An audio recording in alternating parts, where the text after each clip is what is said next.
What up? What a glorious day. Look at this hat that I was given by a customer. It's pretty cool. GSM of the Riverside Golf Club. So I'm going to just throw a shout out to him, and it's my new workout hat. And then a shout out to a good friend of mine. I won't say how or what, but I am going to give him a plug. He does an insert for the hat, and this is going to be my workout hat, and I'll do on my next video how to get the insert that goes into it, because it'll absorb the sweat and it won't damage the hat, and I can work out in it for a long time. And I'm really glad that he makes those things, and it's him following his dream, and I love the guy. So a shout out. I think it's called Swelter and Sweat. I got to make sure that's what it is, and then I'll throw a plug out for my boy.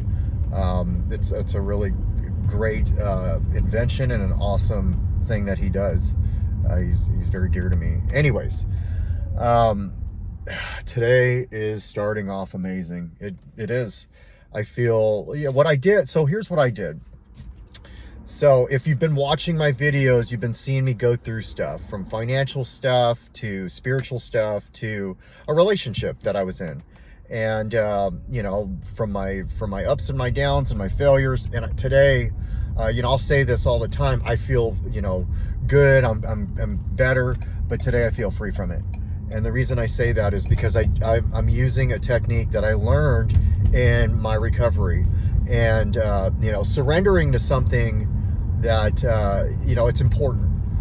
As a man, for me, we'll just say this, as somebody who has always had to have control over things in his life, whether when I was younger, like when I was 18, I had to help my sisters and my brother. I picked up a job in the area that we lived in so they could still go to school, because my dad ended up not living with us anymore, and he was on his journey, and I have no problems with how that went down or what he did. It gave my mom the ability to really go out and do what she had to do. And my last couple of videos, I've been sad about her, because yesterday marked 2 weeks to Mother's Day, and the day before that marked the time that I heard that the day that I heard 12 or 13 years ago that she had cancer, and she had a week to live, and she made it 2 weeks, because she's a gangster like that. She had stage 4. She probably had it for a while. She was living in her car, etc. So I flew out there. My work was amazing to me about it, and I love the people at my work that are still there from when that situation happened. They all pulled together for me, and they gave me the support, and for that, they are an amazing place. And it's good to work at a place that supports you. I've been through a couple treatment centers, and my place still has me back. And they're a business that is about making profit, yet the owner of this business can put all that aside and say, there's something about him that I care about him, and I want him to keep coming back. And so it doesn't necessarily just have to be in recovery where people love you enough to keep you around. And so shout out to my employer, because they really do love me, and if they didn't, I wouldn't be there today. But I tried a technique today. What I did is I wrote a letter, and my letter was not necessarily, it was a goodbye letter.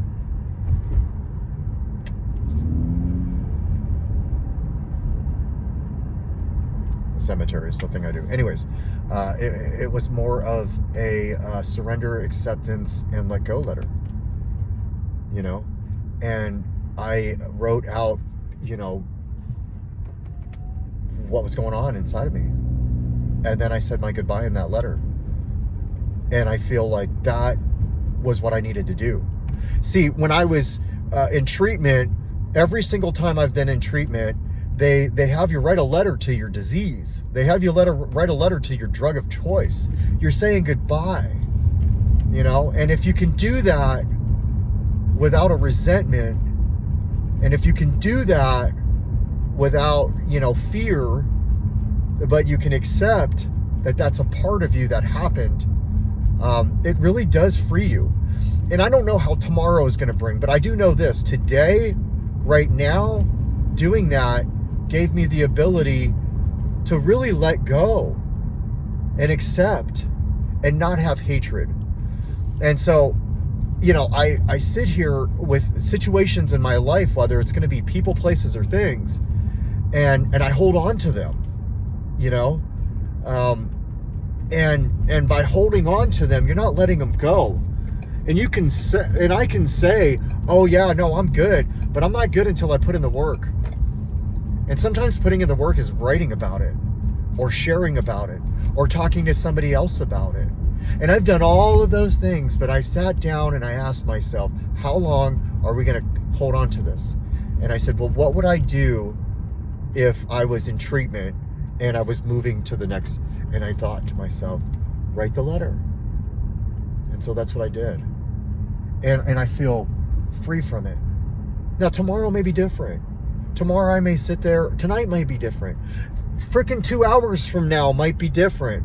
But if I'm not trying everything I possibly can to let go of a situation positively and with the tools that I know, then I'm not trying everything and I'm holding on to something.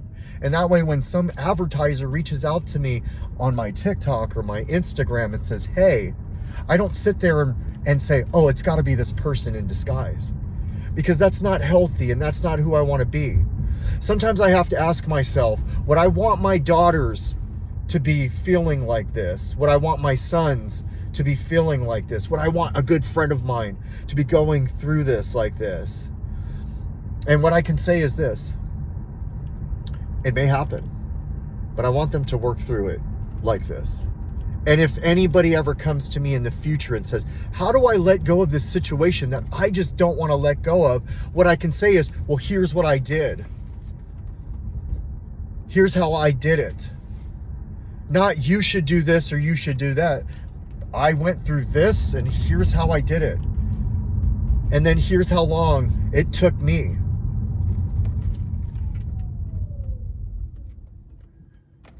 Taking ownership is the first step. Being honest, the second step for me. Feeling it, well, that's really, maybe that's the first step. You got to feel it, even if it sucks. There's advice given to me that's really good advice. You know, you just got to feel it. And you have to acknowledge how you feel when you're feeling it. You know, you have to be like, this fucking sucks, man. It sucks. The most important thing for me is to not be like, well, they did this and they did that and they said this and they said that, because I'm not taking ownership of it. What I'm doing is I'm tagging it on them. And I'm not accepting my part in whatever it may be.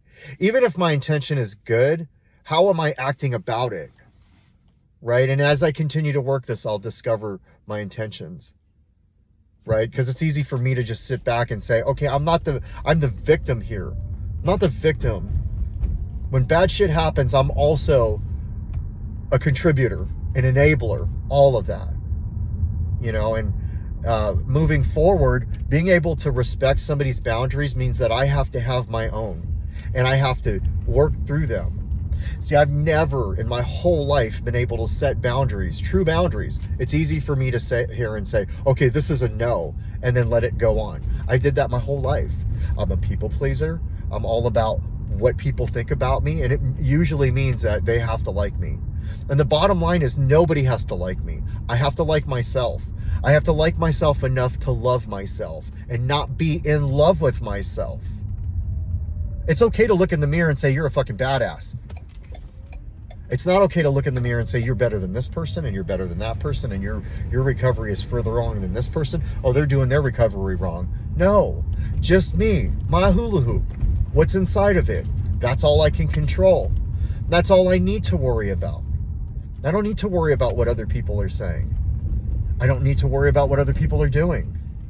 I want to get to a point where if like 100 people I'm in a room with and they all don't like me and they're all saying negative things about me, I can sit in that room and say, that is their stuff, but I love me. And not come back with some fucking smart ass out the side of your neck bullshit to defend yourself. There's a reason they don't. But you don't have to take ownership of what they're saying. I don't have to take ownership of what they're saying. I can sit at peace with myself, because the bottom line is, the further I go on in this process, the more people are not going to like me. And if I'm not willing to accept that, then what am I doing here? I don't need everybody to like me. I've always needed everybody to like me. The goal here is, I don't want everybody to like me. And right now I can't say that with enough conviction. Because if I said that with enough conviction, then I'm not really, then I'm in that place where I need to be. I'm in that place of comfort, being comfortable in my skin and not needing everybody else to accept me. Because the bottom line is, not everybody's going to accept me. The people that will accept me, that are in my life, I've accepted, and I'm a friend to them. I heard this a long time ago. You want friends? Learn how to be a friend. Am I the type of person that can be a friend? Like a real friend? Like you call me and I'm there. I drop what I've got going on. Or do I need to make sure that everything is okay before I can help? Right? And depending on the person that's in my life that says, hey, I need you, where do they prioritize in my life? Do people have to be the top priority of my life? Some of them do. My kids do. Some of my friends do. If they're willing to give, I gotta give. But it starts with me giving. And it's not just financials. It has to be my time. It has to be empathy. It has to be my energy. And it all starts with learning through these things. See, for me, I can sit here and say, I give without anything in return. But the second that person doesn't want me in their life, am I really thinking, wow, why did I do that? Am I trying to find my higher powers here? I got it all back. Or can I give and lose it all and sit there and say, I'm so glad I helped, and now I'll get it back? Because that's where I want to be. That's where I want to be in life. That's who I want to be. I want the people in my life, I help better them at the same time they better me. And the people in my life that look at me and say, hey man, I'm noticing something. You may not notice it, but I'm not inside your head and I notice it. And I don't think this is a good idea. And then I say, you know what? You're absolutely right. I need you to tell me that. Because I can tell you that in my last situation, if I would have shared it completely honestly, there are people in my life that love me that would have said, hey man, this isn't a good idea. But what did I do? I went on about it. I only shared enough of it so that way people didn't tell me that. I manipulated that situation. And it sucks to say that out loud, and it sucks to feel like that, because in reality, I just want to know that I'm there to help people. But sometimes helping people just means saying words of encouragement and listening. Sometimes it's just listening. Sometimes it's a hug. How many times have I needed a freaking hug, man? I haven't gotten a hug from somebody that I care about deeply in a very long time. I get hugs in the rooms. They care about me. But that's not what I'm referring to. Hey, check this out. This is pretty cool. This is what, if you multiple years of recovery, this is what you can get. I think this is cool. Oh, there we go.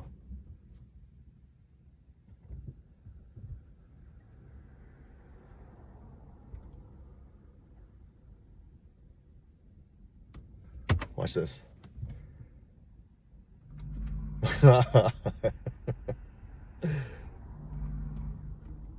Oh my God, is it gonna hit this car?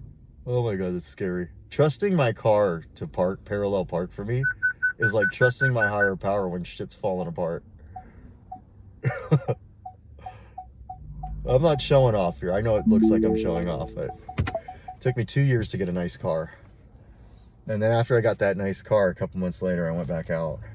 I'm real quick about fucking shit up, man. Anyways, so I'm grateful that I thought of that. Sometimes my higher power works like that. It talks to me through me, and it's my voice. And what it does is it says, you really want to let this go? Write that letter. You really want to turn your life over to God? Get baptized. You really want to pay these bills? Draw from your 401k. These are all these things that have happened to me. You really want to learn how you can be? start taking ownership of your bad behaviors in relationships. So I gotta eat my, like, I'm gonna eat my spring rolls. It's, you know, I thought about shopping for clothes, and I was like, no, man, you got so much shit to do and you gotta pay for shit. Let's go eat your spring rolls, take care of yourself, and then go into this meeting. You're going to this meeting. So I love myself a lot more today. And I'm still working on loving myself unconditionally. And that's the goal. Can I love myself unconditionally? Like I would my daughter. If I can learn to love myself like I do Lucy or Grayson or, you know, Shayna or Lainey or Andrew or Malia, yeah. If you don't know me, yeah, it's that many. Then I can really truly learn to love myself. And that's my message of today. I take care of myself because I love myself. I go through this stuff and give myself some grace because I need to love myself. I don't want to hate myself anymore. And I'm grateful.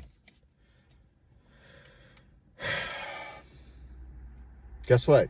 It's going to be okay. And if it's fucking crashing right now, I'll tell you what, when you get onto the other side, you'll start and you didn't get loaded through it, you'll be like, oh, man, I'm so grateful that I got through that. You know? You can do this. If I can do this, you can do this. Bye.